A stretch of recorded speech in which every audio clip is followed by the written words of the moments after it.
Él es la imagen del Dios invisible, engendrado antes de toda creación, porque por Él fueron creadas todas las cosas en el cielo y en la tierra, las cosas que son visibles y las que son invisibles, sean tronos o señoríos, o poderes o autoridades.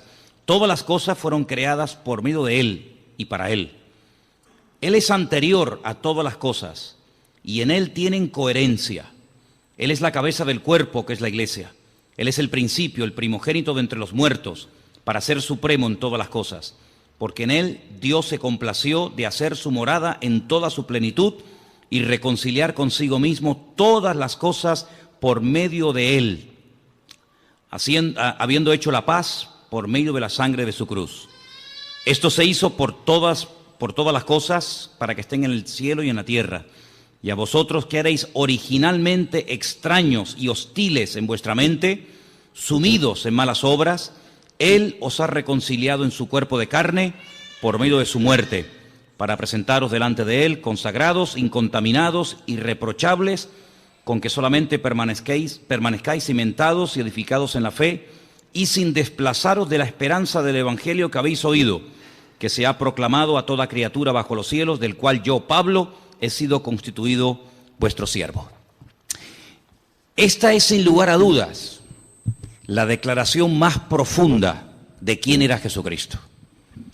Si saliéramos a las calles o incluso esta tarde preguntáramos, hermano, dígame algo acerca de Jesucristo, ninguno de nosotros, yo creo, que sería capaz de decir cosas tan profundas como la que el apóstol Pablo está diciendo aquí.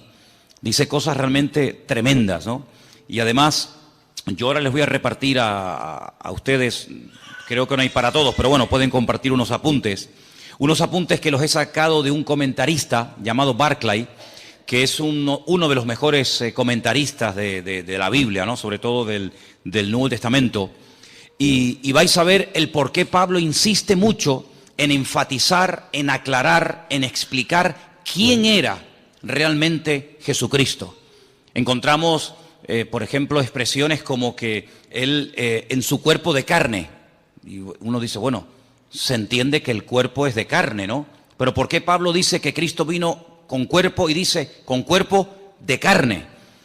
Muchas veces cuando leemos la Biblia tenemos que ponerlos en el lugar y en el momento de la época para entender por qué los autores bíblicos, en este caso el apóstol Pablo, decía esas cosas. Y por qué era tan profundo y por qué trataba siempre de dejar bien claro, sin género de duda, quién era y quién no era el Señor Jesucristo. ¿A qué vino y a qué no vino?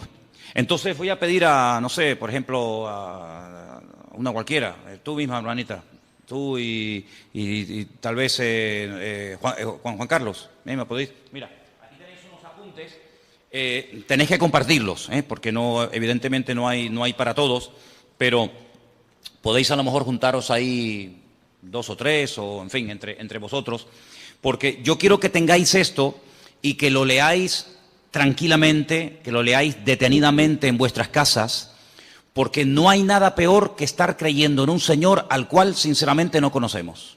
Yo creo con toda sinceridad que nosotros, no sé, por ignorancia, por falta de tiempo, no creo que por falta de interés, ni mucho menos, yo creo que no somos conscientes de a quién estamos sirviendo. Yo creo que aún no nos hacemos ni la más remota idea de quién era verdaderamente el Señor Jesucristo. A lo largo de la historia, se han dicho muchas barbaridades acerca de su persona, acerca de su obra. Por ejemplo, ha habido personas a lo largo de la historia que dijeron, y tenemos hoy en día una secta muy conocida que son los famosos Testigos de Jehová, que ellos proceden de una herejía del siglo I, que la comenzaron a decir los agnósticos y posteriormente Arrio, que decía que Jesucristo realmente no tenía un cuerpo exactamente igual como el nuestro. Incluso llegaron a decir que cuando Jesús caminaba no dejaba huellas en el camino. Era una especie como de espíritu que se podía ver, pero no era realmente un cuerpo, hablando claramente, de carne y hueso. Eso de que comía y tal, bueno, lo hacía un poco como para no llamar la atención, pero realmente su cuerpo no era un cuerpo como el que tú y yo tenemos hoy en día. Eso no es verdad. La Biblia nos enseña que Jesucristo tenía un cuerpo exactamente igual que el nuestro. Nació exactamente igual que cualquier ser humano. Tuvo una madre, tuvo un padre, comía, dormía, se cansaba, respiraba, tenía que beber agua. Podéis ver a Jesús en el camino cuando va para el norte y para en Samaria. Le pide a una mujer un vaso de agua, lo vemos durmiendo cansado del camino, lo vemos descansando, en fin, un cuerpo exactamente igual. Pero en la figura, en la persona del Señor, es algo único e irrepetible. No ha habido ni habrá nadie que en el mismo tiempo estén, digamos, coexistiendo dos naturalezas, la humana y la divina. Vemos a Jesús capaz de perdonar pecados. Los fariseos se extrañaban y pensaban que blasfemaba porque decían, ¿quién puede perdonar pecados sino solo Dios?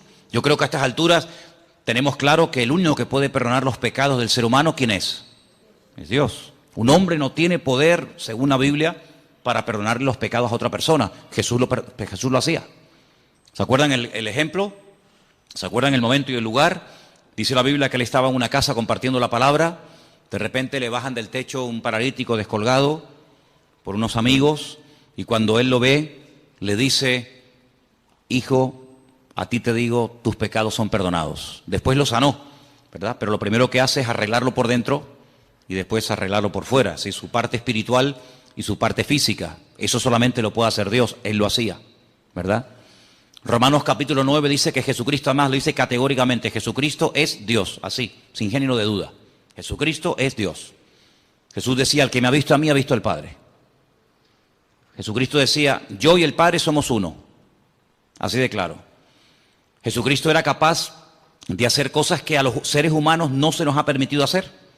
Como por ejemplo caminar por encima de las aguas. ¿O hay alguien aquí entre ustedes que tiene ese poder? Sería interesante que lo pudieras, no sé, demostrar, ¿no? No, yo puedo caminar por encima de las aguas. Jesús lo podía hacer. Porque Él es el creador y Él tiene poder sobre la naturaleza y no la naturaleza poder sobre el creador. Jesús era capaz de multiplicar con unos cuantos panes y unos cuantos peces, Él era capaz de multiplicar. Ese poder tú y yo no lo tenemos. Jesús era capaz de transformar elementos. No sé, convertir el agua en vino. Y no convirtió el vino en agua porque no fue necesario, pero en un momento determinado Él convirtió dos elementos que no tienen nada que ver ni en olor, ni en sabor, ni en color, ni en gusto. Él lo hizo en décimas de segundo. Convirtió el agua en vino. Porque Él tiene poder para transformar. Es decir, lo que Él hacía, ningún profeta del Antiguo Testamento lo hizo. Y mira que en el Antiguo Testamento hubieron profetas que hicieron cosas tremendas. Dice la Escritura que los milagros que Moisés logró hacer a través de los muchos años que estuvo, digamos, dirigiendo el pueblo de Israel, dice que no ha habido ningún otro profeta que se levantara con tanto poder y con tanta autoridad como Moisés. Fue, digamos, el más grande de todos. Pero Jesús lo superó, evidentemente, ¿no? Jesús llegó un día a decir que Él era antes de Abraham. Lo leía recientemente y le dijeron, pero si tú no tienes ni 50 años, ¿cómo es posible que tú hayas conocido a Abraham y que incluso te atrevas a decir que tú eres antes de la existencia del patriarca Abraham? Y dice, pues yo soy antes que Abraham. Juan lo define como el verbo, como la palabra encarnada, como la palabra humanada, la palabra hecha carne. Dice, en el principio era el verbo era con Dios y el verbo era Dios, ¿verdad?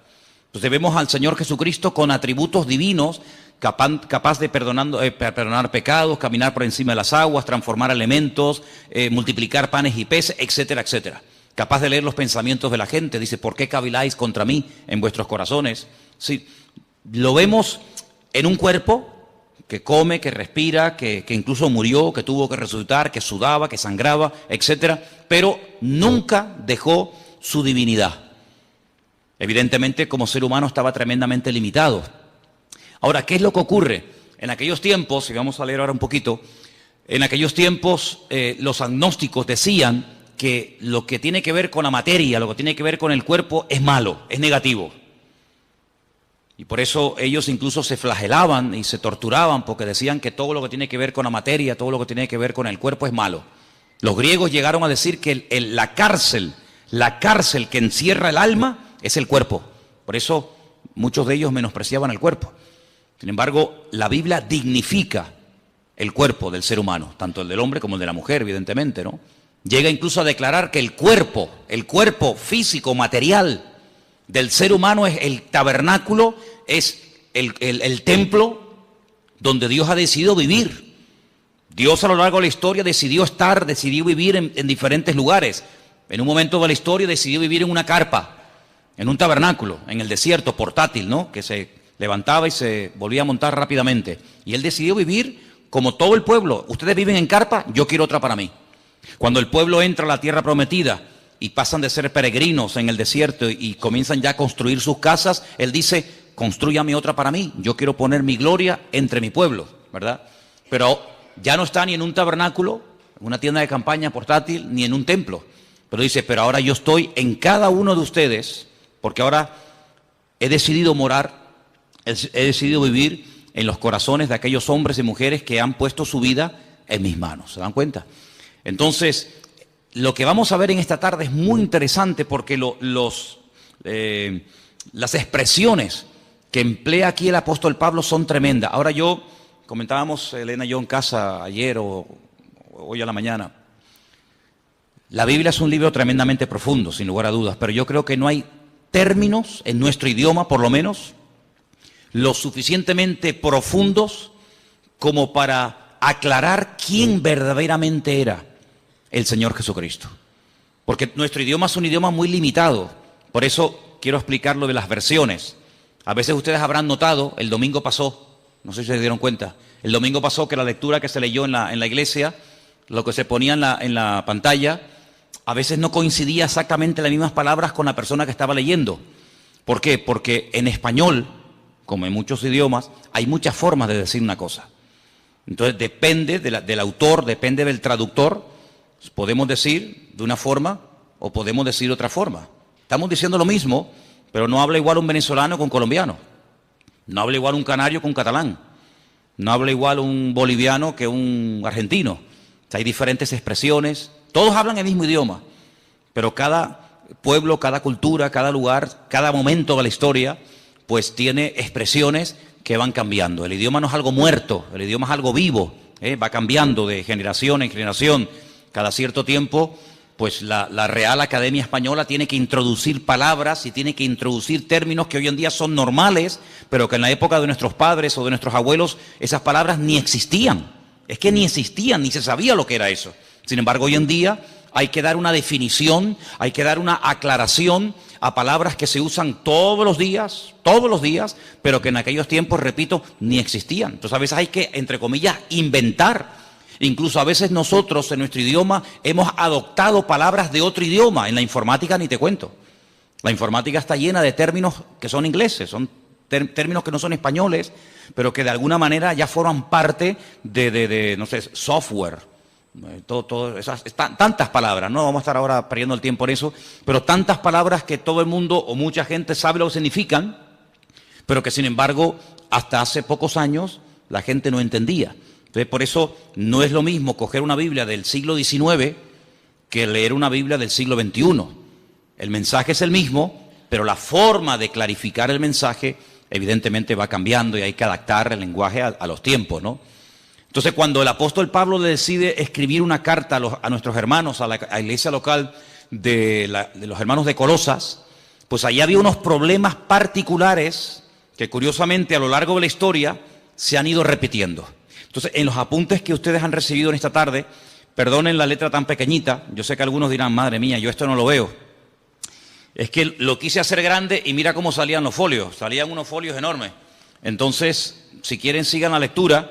El resto de los comentarios de este capítulo, del versículo 15 al 23, está todo explicado aquí. No tiren estos apuntes, léanlo frecuentemente, porque hay expresiones que necesitamos saber qué es lo que realmente quiso decir el autor. Solamente me quiero parar en algo, y es que a Jesús se le llama, por ejemplo, en el versículo 15, ¿qué dice el versículo 15 en vuestra versión? ¿Lo podéis ver ahí un momentito? Colosenses 1:15, ¿qué dice? Leerlo juntos en altavoz, por favor.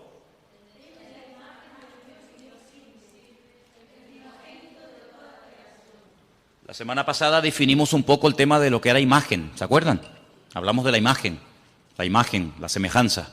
Dijimos que son términos que no tienen nada que ver con el aspecto físico de una persona. Toar es la palabra que se emplea cuando se quiere hablar de apariencia, de forma, de figura.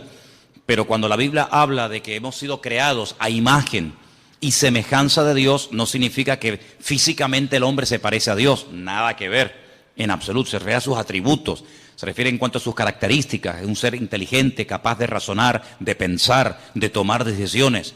Por eso Dios le daba órdenes al ser humano y nunca le dio órdenes y mandamientos y estatutos y preceptos a los animales, ¿verdad? Porque la capacidad de razonar del hombre evidentemente es superior a la de cualquier animal.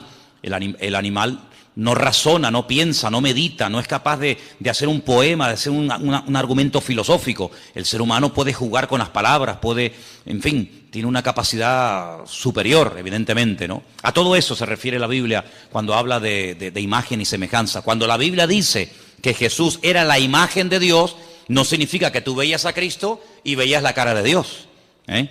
No significa que físicamente Jesucristo se parecía a Dios, porque Dios, dice la Biblia, dicho sea de paso, Dios no tiene aspecto físico.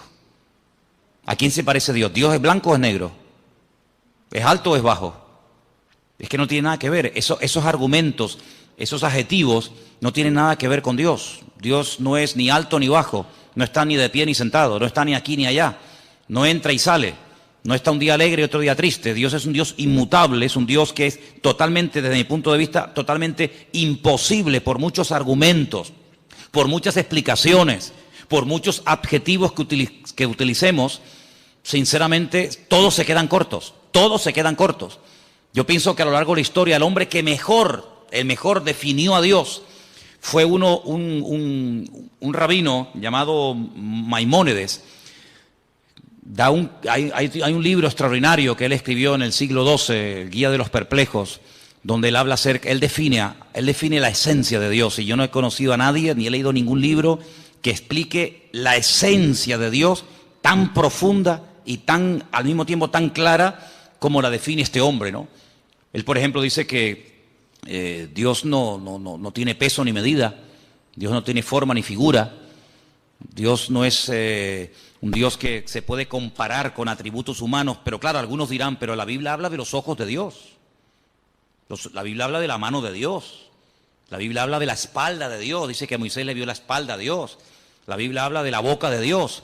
Eso es lo que se llama antropomorfismos, ¿eh? Es atribuirle a Dios o utilizar elementos humanos para hablar de lo que Él hace o hablar de lo que Él es. Dice, los ojos del Señor recorren toda la tierra. ¿Te imaginas dos ojos así? Por las calles, por las plazas, por las montañas, dos ojos. Hombre, eso no se puede traducir literalmente, porque los ojos del Señor que recorren toda la tierra, ¿qué es lo que quiso decir el autor?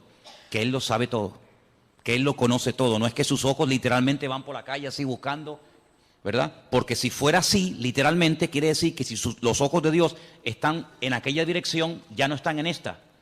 Si está mirando hacia la derecha, ya perdió la visión de la mano izquierda. Por lo tanto, no es algo literal, ¿verdad? Así que eso es lo que la Biblia, ya digo, se llama antropomorfismo. Es utilizar un lenguaje humano para definir o para explicar más o menos un concepto de tipo espiritual.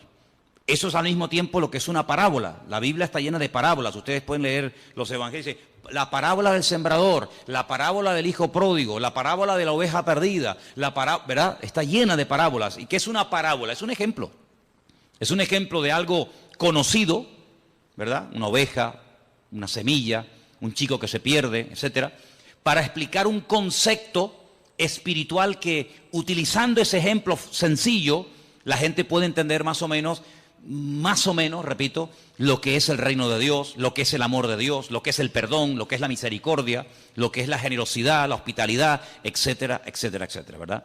Entonces vamos a leer algunas frases de aquí, de la primera página, ahí en la primera página donde pone los pensadores equivocados. ¿Lo veis?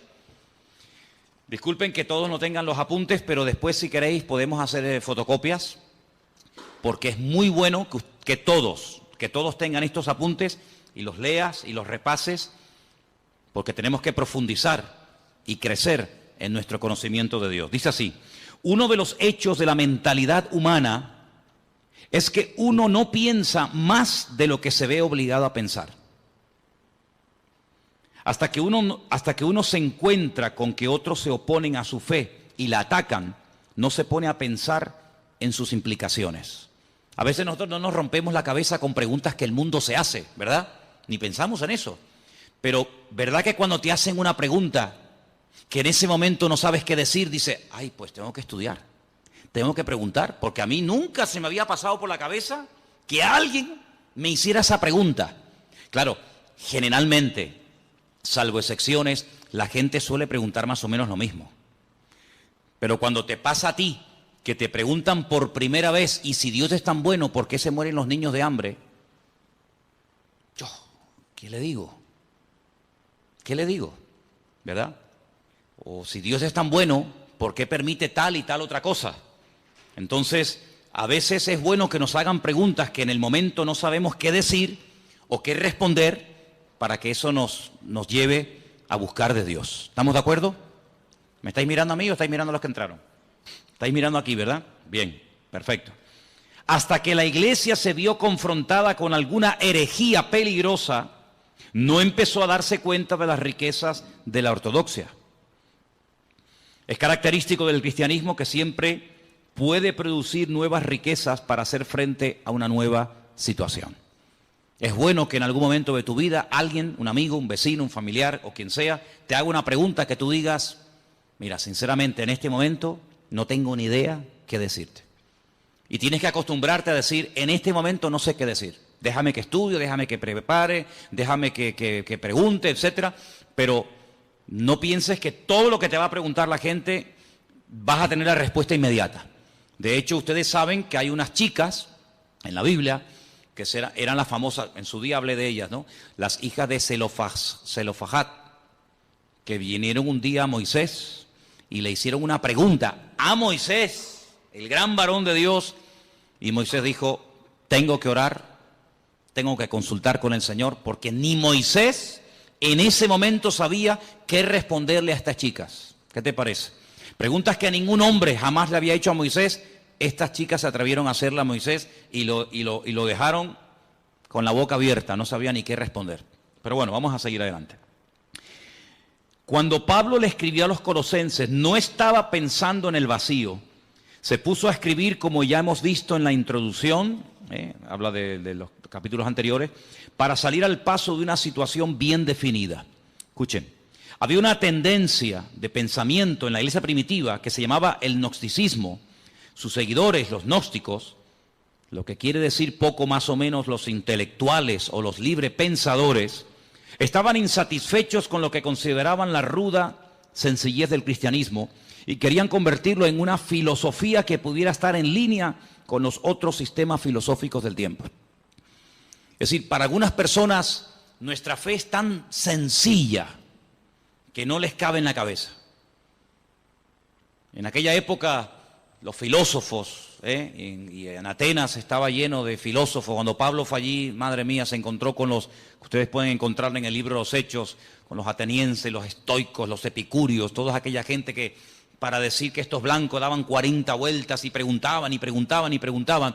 Pues cuando empezó el cristianismo a difundirse y a extenderse el evangelio por todo el mundo conocido, pues estos gnósticos no daban crédito a que todo fuera tan fácil y todo fuera tan sencillo. Ellos querían complicar las cosas. Por eso Pablo tiene que escribir muchas cartas para responder y debatir correctamente a esta gente, ¿no?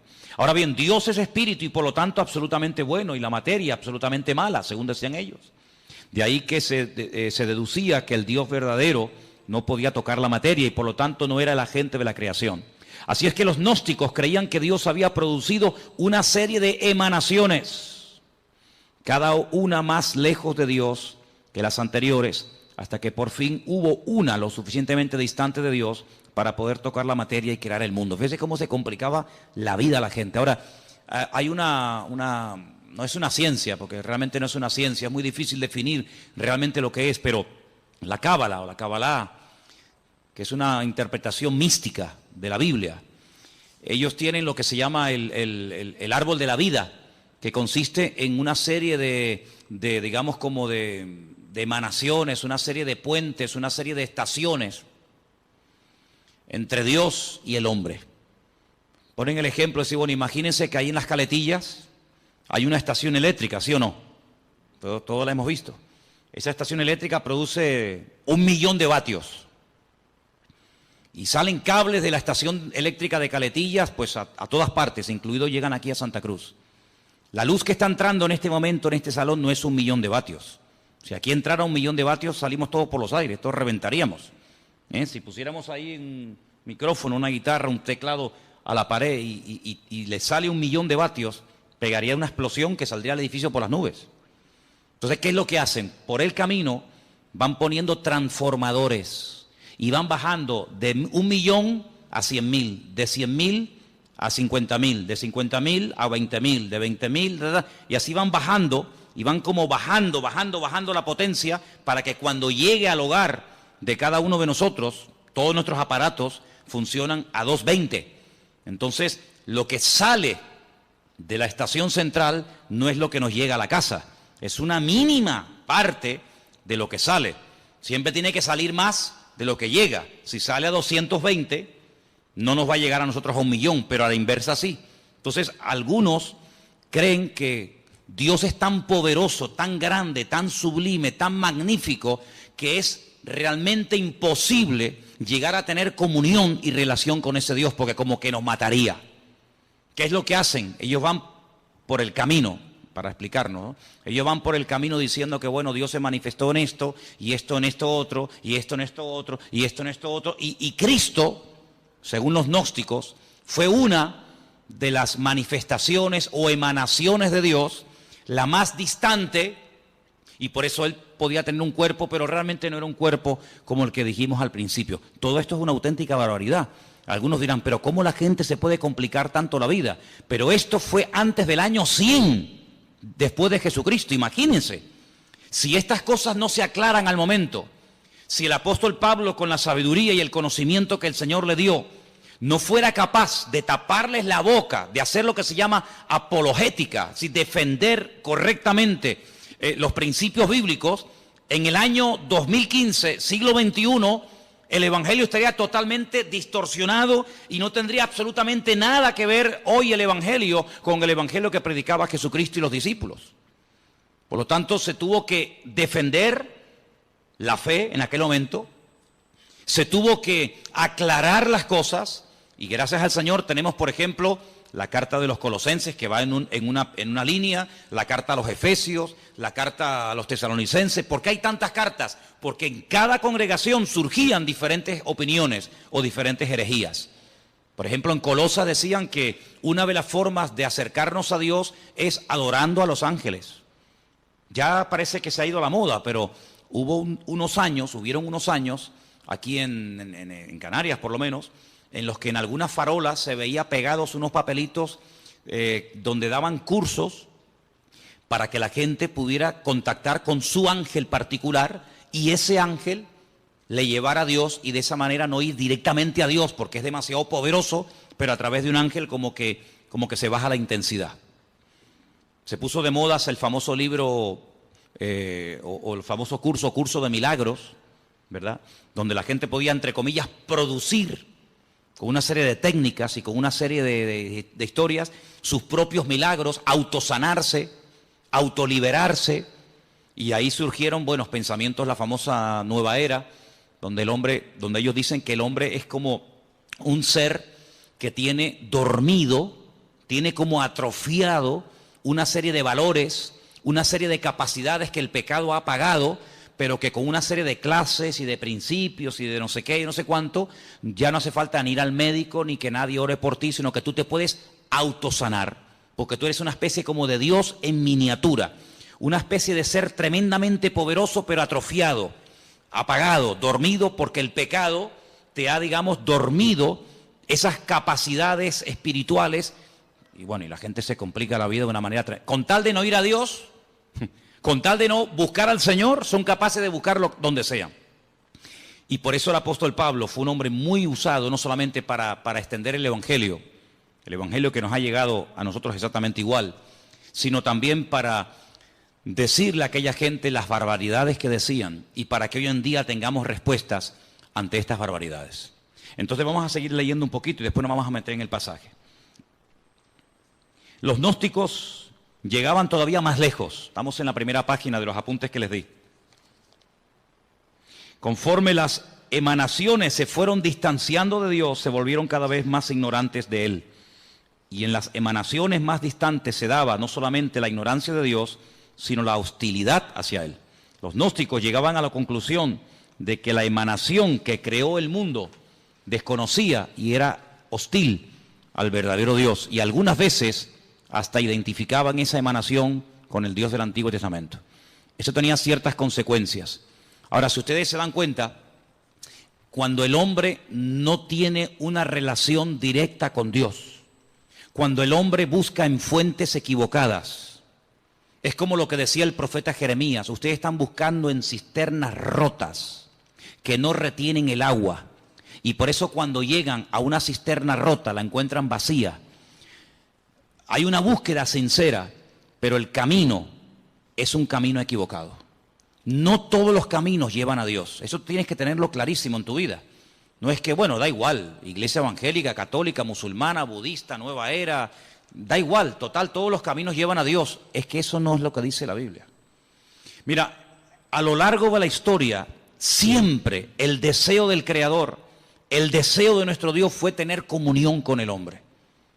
Dios hizo todo lo habido y por haber, todo lo impensable, para que el hombre se acercara a Dios. El hombre como que hacía todo lo contrario para alejarse del Señor. Te voy a poner un ejemplo. Mira, en el Antiguo Testamento hay un varón de Dios, un hombre que se llamó Jacob. Conocemos también su nombre como Israel. La Biblia dice que él una noche se echó a dormir. Estaba durmiendo al aire libre. De repente él tiene un sueño donde ve una escalera. Una escalera que tiene la parte de abajo en la tierra y la otra punta, al otro extremo de la escalera, está en el cielo. Él dice que ve ángeles que suben y que bajan. No dice que bajan y suben, sino ángeles que suben y bajan. Él entiende en ese sueño, que es muy profundo, para decirlo así en breves palabras, él entiende que el cielo se quiere acercar al hombre. Él entiende que el Creador quiere volver a tener comunión con el hombre. El hombre la cortó, el hombre se desconectó de Dios. El hombre se independizó de Dios, para que me entiendan. Porque cuando Dios creó al hombre, lo creó con la capacidad de rebelarse, de separarse de su Creador. ¿Por qué Dios lo hizo así? Solo Dios lo sabe. Pero una de las razones elementales y básicas de por qué Dios le permitió al hombre rebelarse contra su Creador es por una sencilla razón. Porque Dios no quiere amor a la fuerza. Si tú no me amas, yo no te voy a obligar a que lo hagas. Si tú no me quieres servir, yo no te voy a obligar a que me sirvas. Si tú no quieres estar conmigo, yo no te voy a obligar a que estés. Yo te voy a crear con la capacidad de rebelarte, con la capacidad de distanciarte de mí. Y el hombre utilizó esa capacidad como ser perfecto que era, porque si no tenía esa capacidad, luego no es perfecto. El hombre utilizó ese libre albedrío, esa capacidad, y se desconectó de Dios. Claro, las consecuencias fueron terribles. Dios le dijo: bueno, pues si en este lugar que yo lo he creado para ti, y no tienes que hacer absolutamente nada para subsistir, sino que yo te lo he dado prácticamente todo hecho. Fijaros que el hombre ni tenía, hermanos, que matar animales para poder comer. El hombre no fue creado para matar, por eso el hombre tiene que utilizar armas. Los animales, cada uno tiene sus armas de defensas, ¿verdad? Unos tienen cuernos, otros tienen garras, otros tienen veneno. El ser humano no tiene nada, porque el ser humano no fue diseñado para matar. Por eso el hombre tiene que usar una pistola, un palo, una piedra, una escopeta, un rifle, porque el hombre no tiene la capacidad por sí misma de matar a otro ser humano, porque no tiene ningún arma poderosa. Ahora, fijaros qué interesante, cuando el hombre se desconecta de Dios, Dios lo tiene que echar de aquel lugar perfecto y de armonía que todos conocemos como el Gan Edén, el jardín del Edén.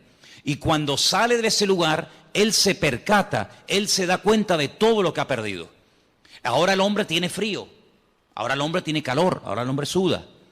Sudar significa perder humedad, con la capacidad de poder deshidratarte. La mujer comienza a sentir dolores. La mujer no fue creada para tener la menstruación todos los meses. En el momento en el que peca, comienza a experimentar el hombre pérdida de humedad y la mujer pérdida de sangre todos los meses. La tierra se le vuelve en su contra. Los animales que antes dominaba, ahora en cierto sentido tiene que cuidarse de ellos porque le pueden quitar la vida.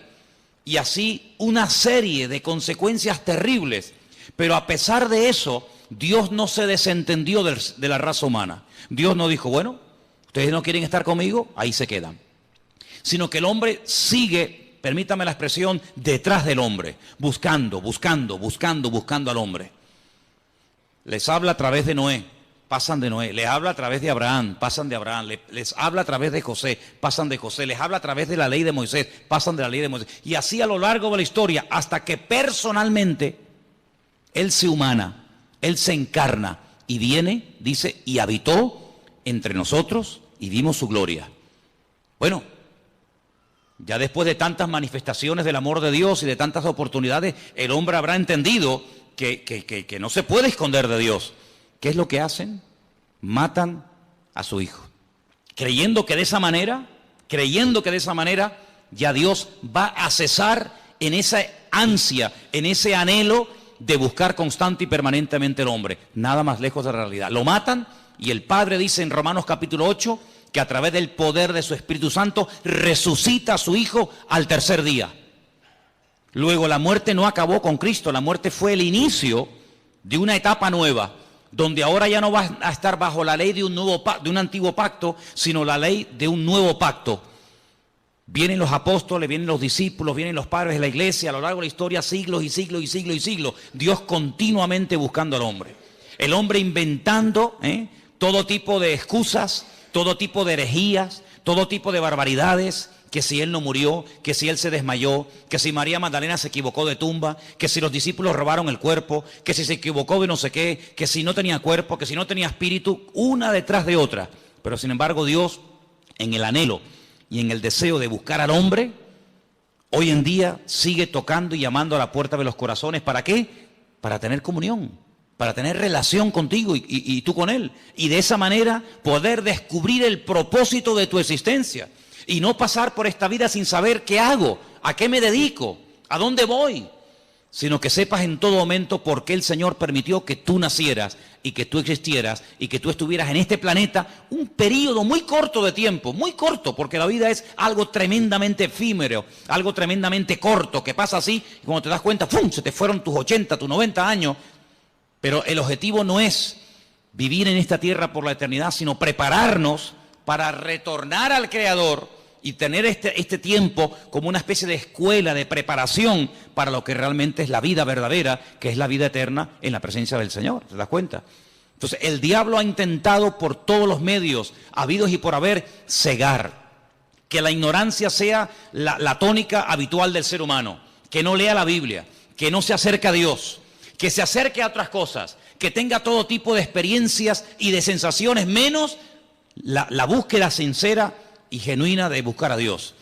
Pero vemos en la palabra de Dios que el hombre sigue y sigue y sigue y sigue rebelándose contra el Creador, pero todos aquellos que le reconocieron, les dio el derecho de tener un título que solamente llegó a tener un pueblo en la tierra, y es la de ser llamados hijos de Dios. ¿Cuántos dicen amén? Así que ya Dios no podía hacer nada más. Ahora, vamos a seguir leyendo un poquito más adelante los apuntes que les he dado, porque hay una expresión que se usa que se ha mal interpretado hasta el punto de decir, y te dicen, no, es que la Biblia lo dice, que Jesucristo, escuchen bien porque esto es muy sutil y ustedes tienen que tenerlo muy claro, que como Dios sabía que el hombre iba a pecar, porque Dios lo sabe todo de antemano antes de que ocurra, ¿sí o no? Dios es omnisciente, todo lo sabe, nada le sorprende. Ya Dios había creado en un principio, antes de la creación del universo, a Jesucristo, y lo tenía como preparado, lo tenía como reservado, para que cuando el hombre pecara, como nada podía redimir al hombre del pecado, sino solamente a través de la sangre incontaminada y limpia y pura del Señor, pues ya Él lo tenía preparado desde antes de la fundación del mundo para que muriera por nosotros. ¿No se pueden ustedes imaginar la cantidad de gente que cree eso? Que Jesucristo es el Salvador, que murió por nosotros, que resucitó en una cruz, que Él ascendió a la diestra de Dios Padre, que volverá, que reinará, todo eso, pero con algo muy sutil, y es que dicen que Jesucristo no es Dios, sino que Jesucristo es un ser creado. Eso significa, como una vez un señor vino aquí y lo tuve que expulsar de la iglesia, porque eso es una auténtica herejía, que si Dios creó a un arcángel que luego se rebeló contra el Señor, y que conocemos hoy en día con el nombre de Satanás, que en un principio no era Satanás, sino Luzbel, ¿verdad? Ese lucero, significa que si Dios lo creó a él y creó también a Jesús, hay un parentesco, porque son hijos del mismo Padre, tanto uno como otro, y ahí no le permití que siguiera adelante, sino dijo, no, lamento mucho, si usted cree en eso, si usted cree que estos dos son hermanos, esto se acabó. Hasta ahí no le permitimos, y lo tuvimos que decir que se fuera. Pero él estaba totalmente convencido que así como Adán y Eva tuvieron un hijo bueno y un hijo malo, uno llamado Caín y otro llamado Abel, Dios también tuvo un hijo bueno llamado Jesucristo y tuvo un hijo malo llamado Satanás. Fíjate tú las barbaridades a las que llega la gente, ¿no? ¿Y de dónde sacaba eso? Del versículo 15, donde dice que él fue el primogénito de la creación. Amigo. Pero fijaros qué interesante, porque un poquito más abajo, en el versículo 18, vuelve a aparecer la palabra primogénito. Versículo 18 dice, Él es la cabeza del cuerpo, que es la iglesia. Él es el principio, ¿el qué? ¿Primogénito de qué? De entre los muertos. Mira, mi pregunta es, ¿Jesucristo fue realmente la primera persona en la historia que resucitó? ¿Sí o no? ¿Sí? No sé, ustedes sabrán, yo estoy preguntándole a ustedes. ¿La primera persona que resucitó fue Lázaro? ¿Sí? Bueno. No sé, ustedes sabrán.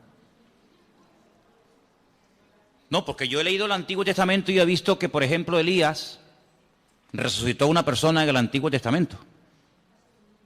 Entonces hay gente que resucitó antes de Lázaro, y antes de la viuda de Naín, y antes de aquella chica a la cual el Señor le dijo, Talita Cumi, a niña, a ti te digo, levántate y anda. Luego, tanto en el Antiguo como en el Nuevo Testamento, hay personas que resucitaron antes de Jesucristo. ¿Por qué dice que Él es el primogénito de entre los muertos? No es el primogénito de entre los muertos en el sentido de que Él no fue el primero en resucitar. Luego, si la palabra primogénito entre los muertos no significa, y esto quiero que lo dejemos bien claro, si la palabra primogénito entre los muertos no significa que Él fue el primero en resucitar, si volvemos al versículo 15, la palabra primogénito de toda la creación tampoco puede significar que Él fue el primero en ser creado. ¿Sí o no? Miren, cuando uno interpreta la Biblia, y aquí dimos en su época una clase de hermenéutica, hace mucho tiempo que se grabó y no se pueden imaginar hasta el día de hoy, cada día prácticamente, recibimos correos en la iglesia de gente de todo el mundo que han visto ese curso de hermenéutica que yo en mi vida me pensé que iba a ser tan seguido y de tanta utilidad para tanta y tanta gente. Se llama así, curso de hermenéutica. Lo tienen ahí ustedes en YouTube, en la Biblia, que lo grabamos aquí. Una de las reglas de la hermenéutica es una ciencia que se enseña en las escuelas bíblicas, en los seminarios, para ayudarte a interpretar correctamente los textos bíblicos. Si usted no puede interpretar la Biblia a su manera, usted no puede interpretar la Biblia desde un punto de vista únicamente judío, únicamente evangélico, únicamente católico, ateo, no. Usted tiene que interpretar la Biblia según unos parámetros, según unos principios generales e universales, para que usted no saque conclusiones equivocadas. Por ejemplo, cuando estudiamos, no me voy del tema, pero quiero dejar bien claro esto, porque hay gente aquí que está empezando a venir a la iglesia, y hay gente aquí que lleva años en la iglesia, y a todos ustedes tienen que tener bien claro que todos leemos la misma Biblia, pero lógicamente una persona que está empezando a leer la Biblia por primera vez en su vida, No tiene a lo mejor el conocimiento a la base que tiene una persona que lleva toda la vida leyendo la palabra de Dios, que ha oído un montón de estudios, que ha hecho cursos, etcétera, etcétera. Tiene unas bases, ¿verdad?, para interpretar la Biblia completamente diferente. ¿Sí o no? Cuando usted empieza a leer la Biblia, pues si la empieza a leer por el Apocalipsis, usted no se va a enterar de nada. Pero si usted ha hecho cursos, usted ha escuchado lo que es el Apocalipsis, lo que significan los caballos, los colores, los números, cuando usted lo lea, usted va a disfrutar de la lectura de ese bendito libro. Pero si usted no sabe, usted no se va a enterar de nada. Es decir, pero es que yo no entiendo la Biblia. Por eso hay gente que a veces dice, mira, yo he leído la Biblia y yo no la entiendo. Hombre, claro, si llevamos a un niño el primer día a la escuela y le van a enseñar a multiplicar y a dividir, el niño probablemente no va a querer ir más, porque se va a aburrir. Pero el niño aprende jugando. El niño aprende disfrutando con los colores, con el trencito, con las canciones, y así va aprendiendo, ¿verdad?, de una forma sencilla y progresiva y gradual. Cuando vamos a la palabra de Dios, nos encontramos que hay expresiones que no se pueden interpretar literalmente. Una de ellas es la que estamos viendo. Jesucristo es, porque Él está diciendo, Jesucristo es esto, Jesucristo es esto, Jesucristo es esto y esto. Y una de las cosas que Pablo dice que es Jesucristo es el primogénito de entre los muertos. Pero ya les acabo de mostrar que Él no fue la primera persona en la vida, en la historia, que resucitó. Por lo tanto, no puede significar el primogénito de entre los muertos, no puede traducirse como, Él fue el primero que resucitó. No, Jesucristo no fue el primero en resucitar. Mira, Lázaro, no resucitó Jesucristo a Lázaro. Si Cristo resucitó a Lázaro, ya Cristo no fue el primero en resucitar, sería en todo caso Lázaro. Bien, por la misma regla de tres, si usted empieza a interpretar unos textos, y usted se encuentra la misma expresión, pero versículos antes, como por ejemplo en el versículo 15, dice primogénito de la creación. Bueno, pues primogénito de la creación significa que Él fue el primer ser creado. No lo puede traducir así. Vamos a leer según este comentario, según los apuntes que ustedes tienen ahí, qué puede significar esta expresión y después la vamos a clarificar. Estamos casi al final de la página 2, página 766. Donde pone lo que Jesucristo es en sí mismo, ¿lo veis? Aquí abajo. En este pasaje, Pablo dice dos cosas importantes acerca de Jesús. Ambas en respuesta a aquella gente de los gnósticos de aquella época. Los gnósticos habían dicho que Jesús no era más que uno entre muchos intermediarios y que por muy glorioso que fuera, era solo una revelación parcial de Dios. Pablo dice que Jesucristo es la imagen del Dios invisible. Colosenses 1:15. Usa aquí una palabra y una figura que despertaría toda clase de memorias en las mentes de los primeros lectores. La palabra eikon, en griego, e imagen en su traducción correcta. Ahora bien, como señala este autor, una imagen puede ser dos cosas que se confunden entre sí. Puede ser una representación, pero una representación, si es lo bastante perfecta, puede ser también una manifestación. Cuando Pablo usa estas palabras, establece que Jesús es la perfecta manifestación de Dios. Para comprender cómo es Dios, tenemos que mirar a Jesús. Yo le digo a la gente, ¿usted quiere conocer a Dios? ¿Quiere saber cómo piensa, cómo siente, cómo es Dios? Tienes que conocer a Jesús. A Dios llegamos a través de Cristo. Si usted no conoce a Cristo, es imposible que usted conozca a Dios. Porque Dios se manifestó, Dios se reveló a través de Jesucristo. Hebreos capítulo 1 que dice, Dios habló a lo largo de la historia a nuestros padres de muchas formas y de muchas maneras. Pero en los postreros días ha hablado a través de Cristo. Si usted conoce a Cristo, usted no va a tener ninguna duda de cómo es Dios. Cuando usted conoce a Cristo, escuche bien lo que le digo, cuando usted conoce el corazón del Señor, cómo es el Señor, usted no va a tener que estar todo el santo día preguntando, esto es bueno, esto es malo, lo puedo hacer, no lo puedo hacer, puedo ir, no puedo ir, lo digo, no lo digo, lo miro, no lo miro. Cuando usted conoce al Señor, usted sabe perfectamente lo que le agrada a Dios y lo que no le agrada. Usted no va a tener que tener un perro policía todos los días a su alrededor para decirle, no, eso no se hace, no, eso no se dice, no, eso no se toca, no vayas para acá, no vayas para allá. Eso al principio está bien. Pero llega un momento en el que tú ya conoces tanto al Señor Que tú ya sabes hasta lo que le gusta al Señor. ¿Quiénes son las personas que necesitan todo el día una sombra? ¿Quiénes son las personas que necesitan todo el día una persona que le diga, no, eso está mal? Las personas que no conocen a Dios. Cuando tú conoces al Señor, ya no hace falta que estén todo el santo día detrás tuyo, porque tú ya sabes, porque el Señor que mora en ti da testimonio a tu espíritu de lo que está bien y de lo que está mal. Los que están empezando y los que llevamos ya tiempo en las cosas del Señor, podemos decir por experiencia que hay momentos, desde que hemos comenzado a conocer o a interesarnos en conocer al Señor, hay momentos en los que sin nadie decirnos nada, cosas que habíamos hecho durante toda la vida, ahora resulta que las vas a hacer y tú dices, no sé, me siento raro, ya no me gusta. Cosas que antes te volvían loco, ahora dices, ya no tienen para mí ningún atractivo. ¿No te ha pasado eso? Dime la verdad. Amigo, porque el espíritu que tienes dentro de ti tira hacia las cosas del Señor y hay como como una alarma que te dice, eso no está bien. Nadie lo sabe, nadie te ha visto, pero el Señor que mora en ti ya comienza a hablarte. Si tú esa voz la cultivas, no la apagas, no la ignoras, sino si tú esa voz, esa sensación, por decirlo así, tú le prestas atención cada día, tú vas a ser más sensible a lo que tienes que ser y nada sensible a lo que no tienes que ser sensible. ¿Cuál es el problema del ser humano en reglas generales? Que a veces somos tremendamente sensibles en cosas que nos tenían que dar lo mismo. Y a lo que deberíamos de ser verdaderamente sensibles, no lo somos. Y yo creo que uno de los peores pecados que podemos cometer los creyentes, los que ya hemos conocido al Señor, es perder la sensibilidad espiritual. Porque cuando uno pierde la sensibilidad espiritual, un término que aparece en la Biblia es que llegamos a cauterizar la conciencia. Si ya pecas y no te sientes mal. Y eso es terrible. Eso es terrible.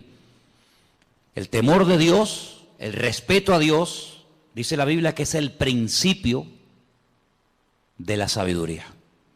Cuando tú comienzas a darte cuenta de que ese pecado, que para ti no era pecado, para ti era normal, porque lo has hecho toda la vida, pero ahora dice, oye, ¿y yo por qué ahora, cuando voy a fumarme un porro, o cuando voy a ver una película pornográfica, o cuando voy a mentir, o cuando voy a robar, o cuando voy a no sé qué, o a no sé cuánto, ¿por qué yo ahora me siento mal y antes no me sentía mal?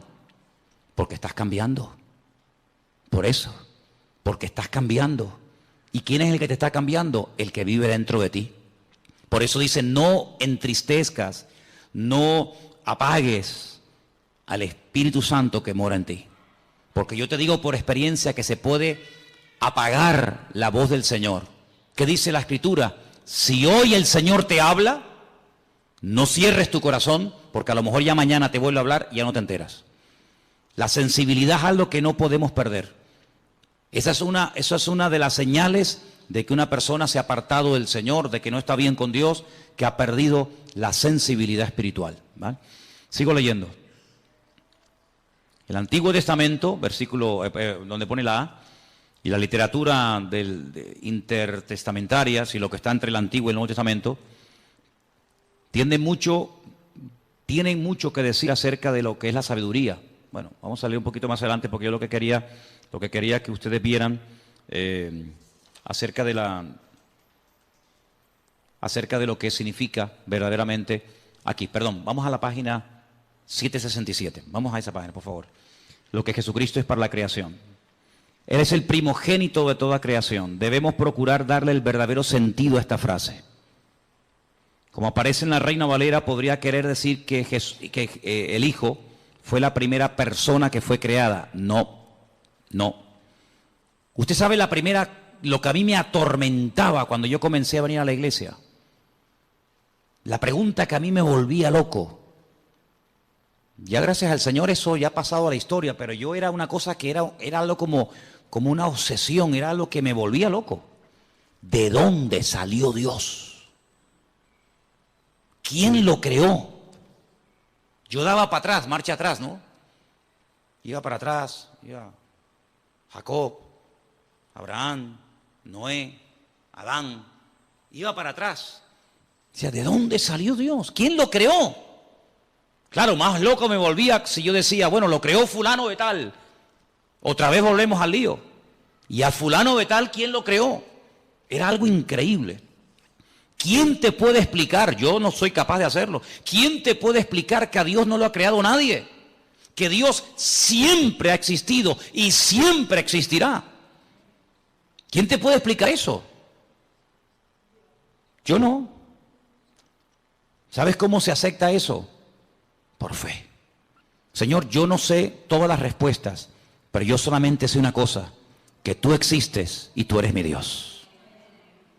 ¿Quién le puede a usted explicar el concepto que los cristianos llaman Trinidad? Padre, Hijo y Espíritu Santo. ¿Quién le puede a usted explicar eso? Que si el huevo, que si el agua, que si la metes en la nevera se hace un cubito de hielo, que si la pones al fuego se evapora y si la bebes es líquida. Sí, son 3 elementos. ¿Quién le puede a usted realmente explicar todo eso? Por eso Dios nos ha dado un regalo maravilloso. Yo sé que hay gente que este regalo no lo tienen. Y por eso yo le agradezco a Dios que a muchos de los que estamos aquí, Dios nos ha dado ese regalo. ¿Saben cuál es? La fe. Hay gente que tiene fe en el curandero. Y creen con todo su corazón que ese es sinvergüenza, que te pide dinero, que se inventa respuesta, que se inventa que tu marido tal, que tu hijo no sé qué, que siempre dicen lo mismo. Hay gente que tiene una fe ciega en eso y hasta pagan dinero. Nosotros no tenemos necesidad de ir por esos derroteros ni por esos caminos, porque estamos totalmente convencidos de que Dios es un Dios que existe y es un Dios verdadero. Yo sé que Jesucristo siempre ha existido. Claro, en nuestra mente humana todo tiene un principio, todo, absolutamente todo. Y aparentemente todo tiene un final, pero en Dios, en Jesucristo, en su Espíritu no hay ni principio ni fin, siempre han existido. Es más, Pablo dice que todo lo que existe fue creado por Él, para Él y por medio de Él. ¿Cuántos dicen amén? Claro, el mundo se puede reír, el mundo puede cuestionarse, pero bueno, hermano, que digan lo que quieran. Yo sé en quién he creído. Y yo sé que el Señor no fue creado, sino que el título primogénito de la creación, como vamos a ver ahora, esto es lo que significa. Ahí lo tenemos, al final de la página. El primogénito de toda creación. Perdón, estamos aquí. Debemos procurar darle el verdadero sentido. Como aparece en la Reina Valera, podría creer o querer decir que el Hijo fue la primera persona que fue creada, pero en el pensamiento hebreo y griego, la palabra primogénito, que está ahí entre paréntesis, no tiene más que un sentido temporal muy indirecto. Hay que notar 2 cosas. Primogénito es muy corrientemente un título de honor. Israel, por ejemplo, en Éxodo 4:22, como nación se le llama el primogénito, el Hijo de Dios. Lo que quiere decir es que la nación de Israel es el Hijo de Dios más favorecido. Segundo, debemos notar que primogénito es el título del Mesías. Ahí pueden leerlo en casa, Salmo 89:27. Según lo interpretan los mismos judíos, la promesa en relación con el Mesías. Es decir, la palabra primogénito es un título. La palabra primogénito en la figura de Cristo no significa que Él fue lo primero que Dios el Padre creó, lo primero que Dios el Padre hizo, sino es un título de honor, de reconocimiento, como diciendo que antes de Él no ha habido nada y después de Él no habrá absolutamente nada. Esto hay que estudiarlo con tranquilidad, en profundidad. ¿Por qué? Porque si, por ejemplo, usted tiene, no sé, la oportunidad o ha tenido la oportunidad de hablar con un testigo de Jehová, ellos dicen que creen en Jesucristo, pero como un ser que fue creado, no como un ser eterno, no como Dios, no como dice la Escritura, Emmanuel, Dios con nosotros, sino como un ser, ya digo, que fue creado, como fue creado los ángeles, como fue creado el sol, la luna, las estrellas, etcétera, etcétera. Si saliéramos a la calle y le preguntáramos a la gente, dígame algo acerca de Jesucristo, muy poca gente tiene claro que Jesucristo, como ser humano, tuvo un principio, ¿sí o no? Él nació, Él estuvo 9 meses en el vientre de su madre, María, claro, porque Él decidió nacer, Él decidió venir a este mundo. ¿Y cómo nace un ser humano? Pues a través de una mujer, no hay otra forma, no hay otra manera. Y Él decidió venir a este mundo como ser humano. Si hubiera decidido venir como Dios, no hubiera tenido necesidad de nacer como nacen los seres humanos, pero no decidió venir como Dios, decidió venir como hombre y se limitó, ¿verdad?, a las leyes que rigen a todos los seres humanos. Jesucristo tuvo que aprender a caminar como niño, tuvo que aprender a leer y a escribir, ¿sí? Tuvo que someterse a sus padres, dice la Biblia que Él se sometió a sus padres y les obedecía. Y como ser humano vivió una vida totalmente normal. Fíjense qué normal era el Señor, que en el jardín de Getsemaní, cuando uno de sus discípulos decide traicionarlo, decide venderlo, si hubiera sido un ser tremendamente llamativo, con una aureola, con una luz especial, no hubiera sido necesario que Judas, a los que venían a prenderle, les dio una señal. ¿Cuál fue la señal? ¿Cuál fue la clave que indicó a los que venían a prender al Señor que ese era el Señor? ¿Cuál fue? El beso, el famoso beso de Judas, ¿no?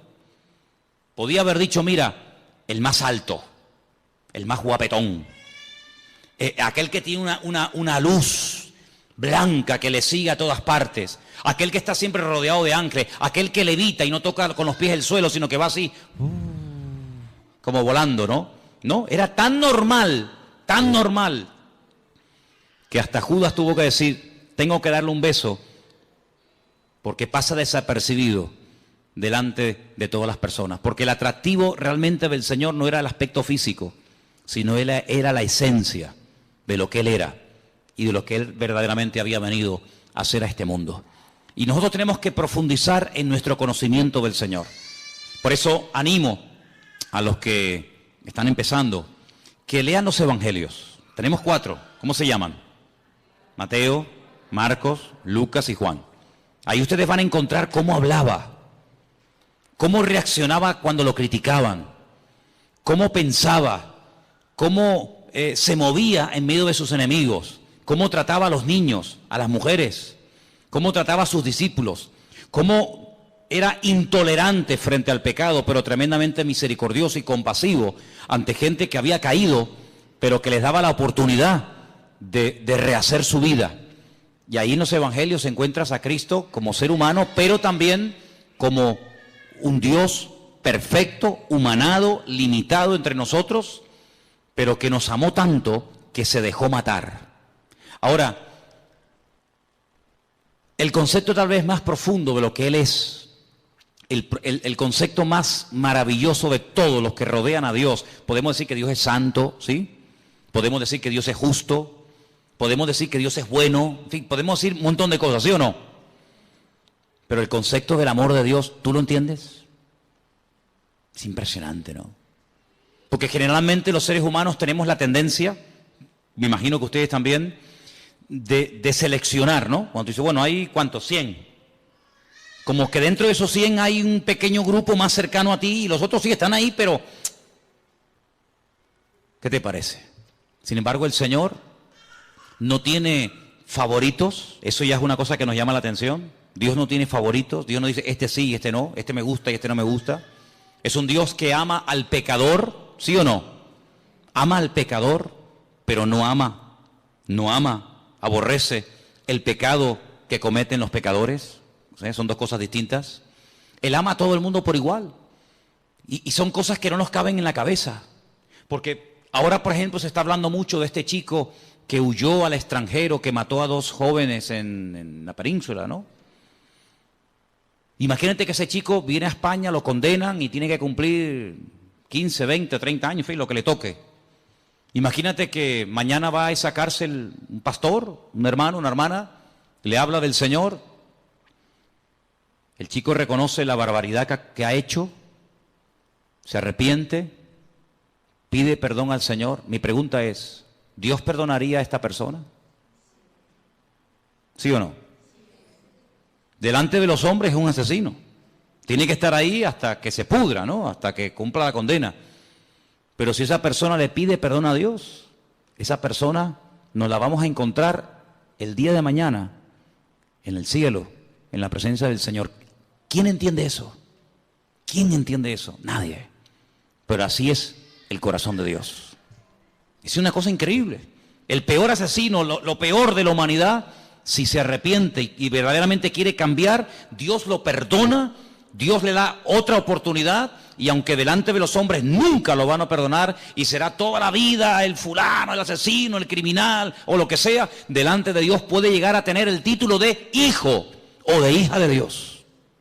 De hecho, ha habido casos en la historia de personas, en Estados Unidos, en algunos lugares existe la pena de muerte, personas que estaban condenados a muerte por la justicia de los hombres,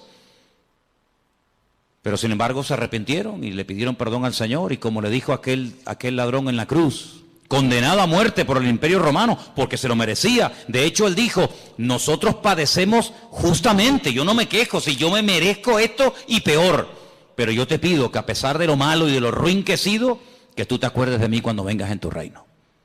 Y el Señor podía haber dicho, pues hijo, lo siento mucho, yo no te puedo perdonar porque tú has sido esto y esto. Sin embargo, ¿qué dijo el Señor? Hoy estarás conmigo en el paraíso, amigo. El concepto del amor de Dios es lo que más me impacta de nuestro Dios. Porque si él es el primogénito de la creación, la imagen de Dios, el camino, la verdad y la vida, todo eso está muy bonito. Pero a mí lo que me cautivó y lo que me transformó la vida fue entender que Dios a mí me había amado de tal manera que fue capaz de mandar a su Hijo para que lo mataran en una cruz, simplemente por amor. ¿Qué te parece? Así que el apóstol Pablo intenta taparle la boca a los gnósticos de la época. A lo largo de su ministerio tuvo muchas luchas con los religiosos, con los fanáticos, con los que metían o intentaban meter falsas doctrinas en las congregaciones. Pero lo que nos tiene que quedar bien claro en esta tarde a todos y a cada uno de los que estamos aquí es que Dios a nosotros nos ama tal y como somos. Aunque nunca cambiáramos, ¿sí o no? Aunque nunca cambiáramos, aunque nos muriéramos así como somos hoy, el Señor en este momento a cada uno de nosotros nos ama, y cada vez que le pedimos perdón al Señor de corazón y de verdad, el Señor siempre perdona. Hace unos días estaba en televisión y como una novedad, como una cosa, como que hubieran bajado extraterrestres del planeta X y vinieran a este mundo y dijeran, oye, que han venido unos extraterrestres, como una cosa del otro mundo. Daban la noticia en todos los medios de comunicación de las últimas declaraciones del Papa, que si una mujer que abortó, ¿no dijo más o menos así? Verdaderamente de todo corazón pide perdón a Dios, que hay que perdonarla, y lo contaron. Y yo digo, pero mira, si eso lo sé yo hace 30 y pico de años cuando me convertí a Cristo. Sinceramente, a lo mejor para usted, señora, o para usted, caballero, será una cosa de decir, oye, que cómo estamos cambiando, qué cosa tan tremenda. Pero miren, ¿sabes qué? Es que yo conozco al Señor, no me hace falta que don Francisco diga semejante cosa, porque ya mi Dios en su palabra me ha dicho que el que viene a mí, yo no le echo fuera. Da igual si ha abortado, da igual si ha asesinado, da igual si ha matado con ganas o sin ganas, queriendo, sin querer, me da igual. En la palabra de Dios encontramos que si hubiéramos pecado, primero de Juan capítulo 1 dice, si hubiéramos pecado, abogado tenemos para con el Padre, a Jesucristo el justo. Y la sangre de Jesucristo nos limpia de todo pecado. Por lo tanto, a mí no me causa ninguna sorpresa diciendo, ¡ay, qué maravilla! Pero si la maravilla hace 2000 años ya la dijo Él. Ya hace 2000 años el Señor Jesucristo murió en la cruz para demostrarle a toda la raza humana que no importa lo lejos que nos hayamos separado de los caminos del Señor, no importa, mira, lo bajo que hayamos caído, las barbaridades que hayamos hecho, si le pedimos perdón al Señor, Dios siempre perdona, y otra cosa más, y olvida. ¿Cuántos dicen amén? El Señor a nosotros no nos dio la capacidad de olvidar las cosas malas que nos hacen. Una cosa es que no nos domine, una cosa es que no me quite el sueño, una cosa es que no esté ahí continuamente amargándome la existencia, y otra cosa es que yo olvide. Si usted me pega ahora a mí una patada y usted me pide perdón y yo te perdono, oye, yo te perdono, pero yo no puedo olvidar que tú me pegaste una patada, y además si se me quedó un moretón y si me tuvieron que escayolar, pues menos todavía.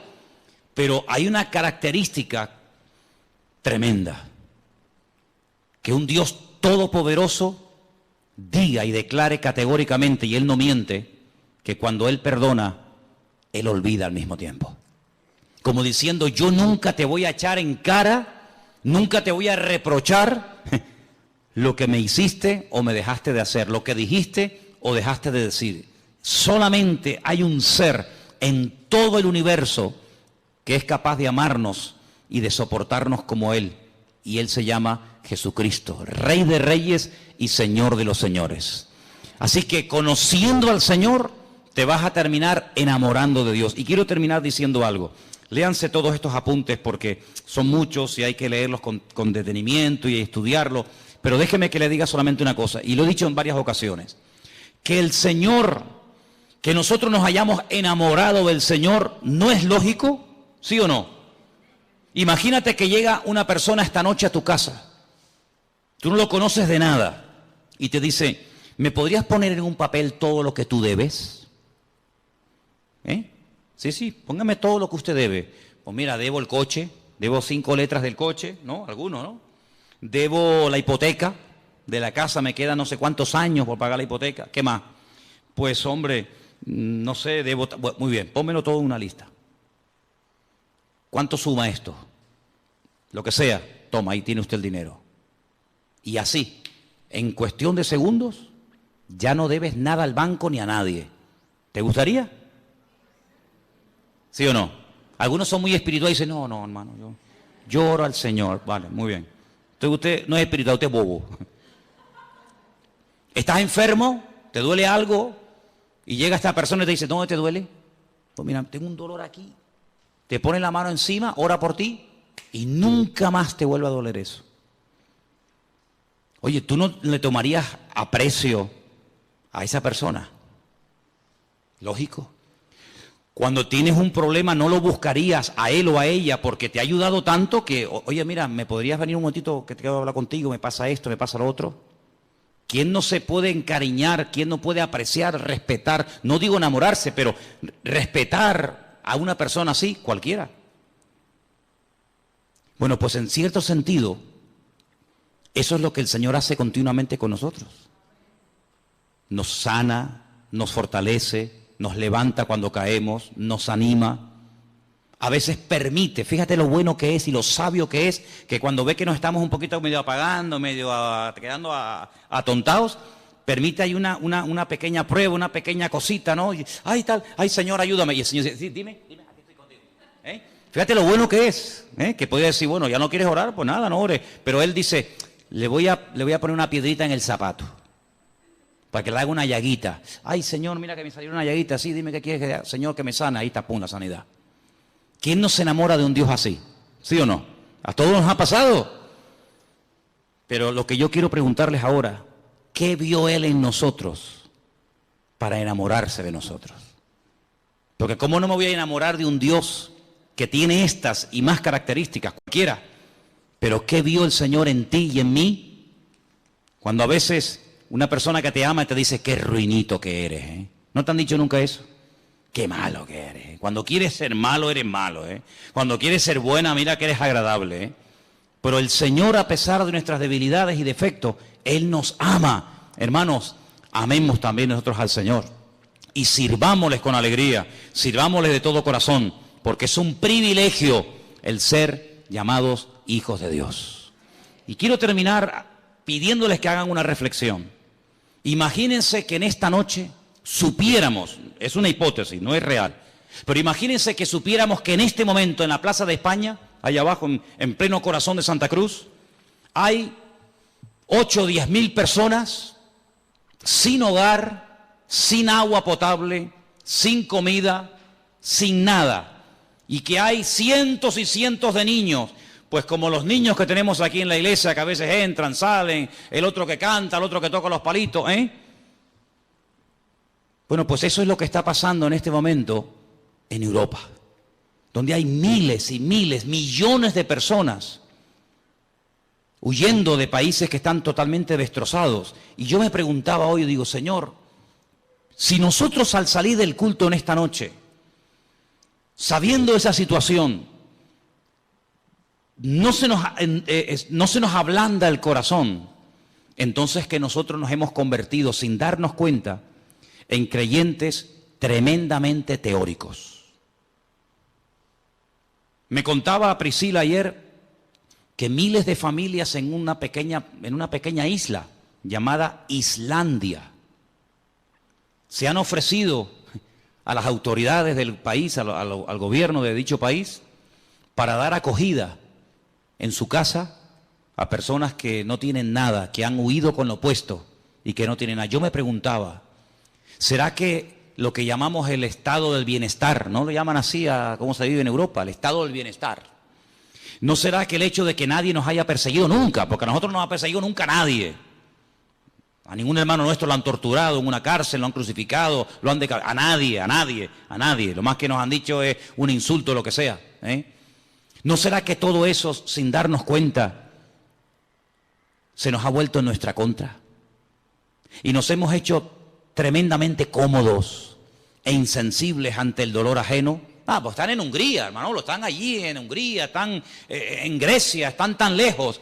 Pero yo pregunto, ¿seríamos capaces, y me pregunto yo también estoy metido en el ajo, ¿seríamos capaces nosotros de decir, pero ¿por qué tienen que estar ahí un montón de familias pasando frío y hambre, cuando nosotros somos la sal de la tierra y la luz del mundo? ¿La luz para qué es? Dice el Señor, no es para ponerla debajo de la mesa, es para ponerla encima y que todos sean alumbrados con la luz del Evangelio, con la luz de los cristianos. ¿Seríamos capaces nosotros de decir, vénganse a vivir a nuestra casa? Tengo 3 habitaciones, nada más duermo en una, ¿para qué quiero 2 habitaciones vacías? ¿Seríamos capaces de traer una familia a nuestra casa? Si no somos capaces de reaccionar ante momentos de urgencia, nuestro cristianismo es simplemente una teoría. Es simplemente una teoría. Yo sé que no es nuestra realidad social. No tenemos ahí a miles y a miles de personas acampadas, pasando frío, pasando hambre, sin saber a dónde van. Pero ¿y si fuera? ¿Y si esa fuera nuestra realidad? ¿Seríamos capaces de dar la bienvenida, la acogida, para que se quedaran un montón de gente durmiendo aquí en la iglesia o en nuestra iglesia del Puerto de la Cruz? ¿Seríamos capaces? ¿Seríamos capaces de llevarnos a un matrimonio, con hijos o sin hijos, a vivir a nuestra casa y demostrarles el amor cristiano, pero no con palabras y con canciones, sino con hechos? Y en verdad, ¿seríamos capaces? Yo me preguntaba todo eso en estos días, porque dicen que desde la Segunda Guerra Mundial, la catástrofe humanitaria más terrible es esta que se está viviendo hoy en día, donde miles y miles, y Dios está poniendo a prueba, y yo lo siento así, Dios está poniendo a prueba el cristianismo de Europa. Yo creo que Europa entró en una decadencia espiritual, pero el Señor le está dando a Europa la posibilidad de volver a ser avivada, pero no tanto por la predicación teórica del Evangelio, sino por la predicación y el ejemplo práctico del Evangelio. Yo creo que esta es una oportunidad para que Europa se levante de las cenizas. Yo creo que esta es una oportunidad para que la iglesia en Alemania, en Hungría, en Italia, en España, que ha estado dormida durante generaciones, vuelva otra vez a levantarse y a decirle al mundo, aquí estamos nosotros los cristianos. Aquí estamos nosotros para demostrarle a la gente lo que es hospitalidad, para demostrarle al mundo lo que es amor. No, pero es que la mayoría son musulmanes y no es precisamente a los musulmanes o a quien sea a quien tenemos que demostrarle el amor de Dios. Porque la Biblia dice que si saludamos a los que nos saludan, ¿qué mérito tenemos? Si amamos a los que nos aman, ¿dónde estará la recompensa? El Señor nos dice que tenemos que hacer por los demás lo que nos gustaría que los demás nos hicieran a nosotros. ¿Cuántos dicen amén? ¿Qué les parece la reflexión? Yo creo que todos somos, unos más y otros menos, muchas veces egoístas. Pero esta es una prueba que el Señor está permitiendo que venga a este suelo, a este continente, para que nos demos cuenta si esos países tan prósperos, ¿son prósperos solamente porque tienen o son prósperos porque son? Porque son países solidarios, países de amor. Y yo les voy a decir algo, hermanos, y lo digo de verdad con todo mi corazón. El pueblo más hospitalario del mundo no es el pueblo evangélico. El pueblo más hospitalario de la tierra no es el pueblo cristiano, ¿Sabéis quién es el pueblo más hospitalario de la tierra? El mundo musulmán. El musulmán copió esta buena característica de su padre, de Abraham. Y el musulmán es hospitalario, se deleita y se goza de tener forasteros, de tener extraños en su casa. Lo mamaron desde la cuna y es algo que lo llevan en la sangre. Y es una bendición que ese pueblo tiene, aunque sean tal vez de otras posturas, de otra creencia. Así que, hermanos, todas estas enseñanzas nos tienen que llevar a un cristianismo práctico. Si yo salgo de aquí, me voy a mi casa y que cada uno se busque la vida, nuestro cristianismo probablemente no es el cristianismo de la Biblia. Será otro tipo de cristianismo que se ha practicado durante siglos, pero el cristianismo es abrir la casa al necesitado. El cristianismo es compartir la camisa que nos sobra con el necesitado. El cristianismo es ser solidario con la persona que lo necesita. Y la regla de oro dice, no le hagas a los demás lo que no te gustaría que te hicieran a ti, o más bien, hazle a los demás lo que te gustaría que te hicieran a ti. Yo creo que la prueba también nos llegará a nosotros, ¿sabes? Creo que en algún momento nos tocará a nosotros pasar por el tamiz, pasar por la balanza de Dios, y ahí se demostrará, en estos últimos tiempos se demostrará quién es y quién no es. ¿Quién verdaderamente era creyente para salir de sus problemas, para que consiguiera trabajo, para que todo le fuera bien? ¿O quién ha entendido verdaderamente el Evangelio y ese principio, y termino, que más bienaventurado es dar que recibir? ¿Cuántos dicen amén? Cierra tus ojos ahí donde estás. Y todas estas preguntas, hermanos, nos las tenemos que hacer. Todas estas preguntas. El tiempo en el que estamos viviendo no es un tiempo fácil. Es un tiempo de prueba, es un tiempo donde Dios está viendo cómo va a reaccionar su pueblo. Y es la iglesia, no las naciones, no los gobiernos, la iglesia, la que tiene que tomar autoridad.